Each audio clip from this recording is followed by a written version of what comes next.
திருப்புகழ் 423. சுக்கிலச் சுரோனிதத்தில் உற்ற நளினத்தில் அப்புவென இரத்த முற்றி சுக்கில குளிகை ஒத்து கர்ப்ப குகை வந்து போலத் தொப்பையிட்ட வயிறில் பெருத்து மிக வட்டமிட்டு உடல வெப்பமுற்று மதி சொற்ற பத்தின் மறி அட்சரத்தினுடை விஞ்சையாலே கக்க நல் புவியில் உற்று அரற்றி முலையை கொடுக்க அமிர்தை புசித்து வளர் கைக்கு அசத்தியோடு உழைத்து தத்து நடை அந்த மேவி கற்று வெற்றறிவு பெற்று தொக்கை மயிலொத்த மக்கள் மயலில் குளித்து நெறி கட்டி இப்படி பிறப்பில் உற்று உடல மங்குவேனோ. தெற்கு அரக்கர் பவிஷை குலைத்து விடனர்க்கு நத்தரசு அளித்து முத்தி கொடு சித்திர திரு உரத்த சக்கிரி தன் மருகோனே. செக்கரத்தின் மலை முப்புறத்தில் எரியிட்ட சக்தி சிவனுற்று நத்த மிகு சித்தனைத்தையும் விழித்த சக்தி உமை தந்த பாலா. தர்க்கமிட்டு அசுரரை கெளித்து மலை ஊக்கெழு கடல் கொளுத்தி அட்ட திசை தட்ட முட்டையடைய கொடி புகையின் மண்டும் வேலா.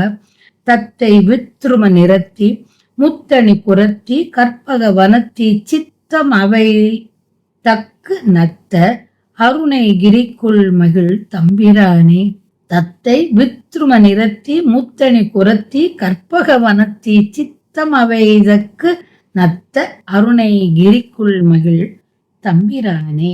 தென் திசையில் இருந்த அரக்கரின் கர்வத்தை அழித்து விபீடனனுக்கு விரும்பக்கூடிய ஆட்சியை அளித்து முக்தியை தந்தவரும் அழகிய லெக்குமியை மார்பில் கொண்ட சக்கரப்படையை உடையவருமான திருமாலின் மருமகனே. சிவந்த கையில் மேருமலை என்ற வில்லினை எடுத்து திரிபுரங்களை தீயை மூட்டி எரித்த உமையம்மையார் சிவபெருமானுடன் இருந்து விரும்ப அழல் உந்த நகும் திரள் மிகுந்த சித்திகள் முதலான சித்துக்களை எல்லாம் கண்ட உமையம்மையார் பெற்ற குழந்தையே. சித்த அனைத்தையும் விழித்த சக்தி உமை தந்த பாலா.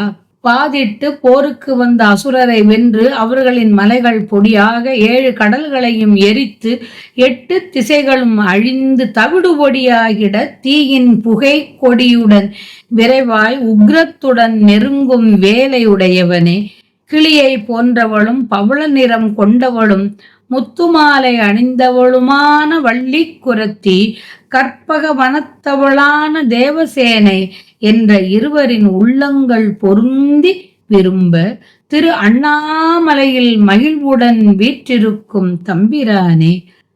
சுக்கிலமும் சுரோனிதமும் ஒன்றுபட்டு தாமரை இலையில் நீர் போல் இரத்தம் நிறைந்து இன்பம் தரும் சுக்கிலத்தால் ஆன மந்திர சக்தியுள்ள ஒரு மாத்திரை அளவு பூண்டு கருப்பையிலே தோன்றி பின்பு அழகிய தொப்பையிடும் தாயின் வயிற்றினுள் கர்ப்பத்தில் பெருகி வளர்ந்து மிகவும் சுழன்றே உடலில் சூடு உண்டாக பெற்று 10ஆம் மாதம் கீழ்மேலாய் விழும்படி செய்ய வல்ல எழுத்துக்களின் மந்திர சக்தியால் வெளியில் விழுந்தேன்.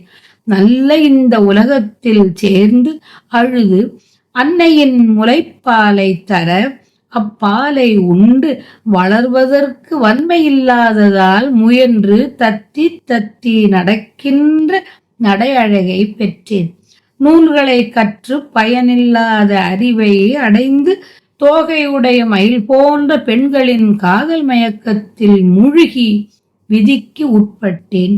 இப்படி பிறவியை அடைந்து இறுதியில் உடல் அழிய இறந்து விழுவேனோ. பிறப்பில் உற்று உடல் மங்கா வண்ணம் என் பவ சாகரக் கடலை கடக்க அருள் செய்வாயாக. சாகர கடலை கடக்கும் புனையென நீ அறிந்து நான் உன் அருளை பெற எனக்கு நீ அருள் செய்வாயாக.